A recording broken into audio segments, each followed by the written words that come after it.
Abade abse. Ito po yung abogado na.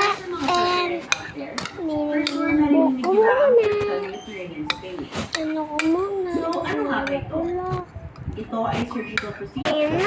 Oh, ganda na. Siyempre. Meron pa yan, no? Ano yung mga ganyan?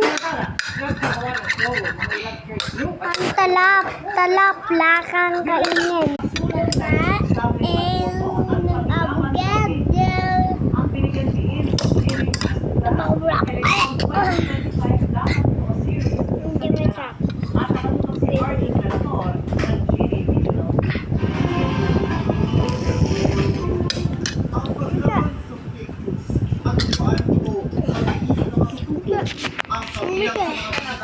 Hindi pa, ma'am.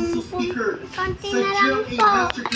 Election 2025 dapat totoo series ibiniin ng isa sa speakers sa Holy Cross of Davao College sa Davao City na si GMA Integrated News Producer Tina Pangaliban Perez ang mga dapat sulitin na mga katangian ng isang kandidato na dapat Yan po, kumakain po tayo. Sa eleksyon 2028. Kaya tandaan po natin, Yung isda ang natin, nakakaya sa good kada yung eleksyon itlog. ay buhay natin. Namumuti na ito Kaya sa guys. dapat natin Ito, piliin oh, ayun yung po siya.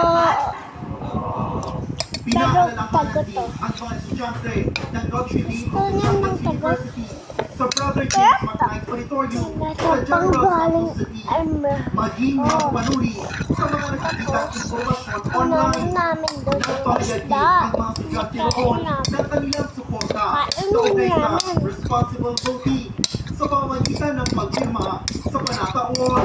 It is about time for our young people to be informed, to be engaged, to participate in nation building.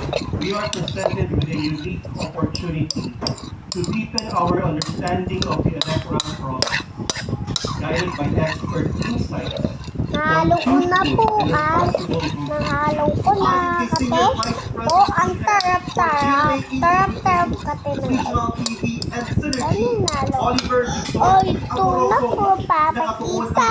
Ikaw, anak, ano yan? na ang bawat Pilipino, Anak, lalo na bakit ang na? kabataan, ay katuwang natin sa Bakit lahat ka ng naman talaga? information at Ang disinformation, kampanya, lalo na abogado. ngayong papalapit na ang midterm elections. The GMA Masterclass Election 2025 Dapat Series aims to remind us of our Papay.